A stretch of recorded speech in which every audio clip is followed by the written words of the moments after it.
नमस्कार, मी आचल न्यूज अनकटमध्ये आपलं स्वागत. पावत्याच्या ठळक घडामोडी. आधी 50 खोके होते, आता 50 लोक. वऱ्हाड निघाले दाओसला. मुख्यमंत्री एकनाथ शिंदेंच्या दाओस दौऱ्याविरोधात आदित्य ठाकरे आक्रमक. तिहेरी तलाकचा कायदा रद्द केला म्हणून मुस्लिम महिलांनी रांगा लावून मोदींना मतदान केलं. चंद्रकांत पाटील यांचं विधान. भाजपाकडे विकासाचा मुद्दा नसल्याने प्रभू श्रीरामाला निवडणुकीचा मुद्दा बनवला जातोय. पृथ्वीराज चव्हाण यांचं वक्तव्य. शरद मोहोळ हत्या प्रकरणी गुंड विठ्ठल शेरार, रामदास मारणे पोलिसांच्या ताब्यात. पनवेलच्या फार्म हाऊसवर छापे टाकत केली कारवाई. मुंबईत काळा चौकी परिसरात 6 सिलेंडरचा ब्लास्ट. शाळेत भीषण आग. फेब्रुवारीपासून रेशन दुकानातील साठा ई-पासशी जुळणार. धान्यांचा काळा बाजार रोखला जाणार.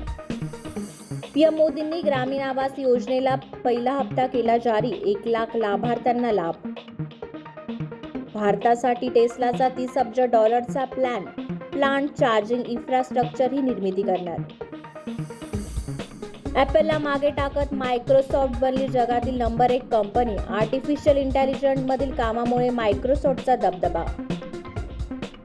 आणि अंगावर शहारे आणणारा फायटरचा ट्रेलर रिलीज. धन्यवाद.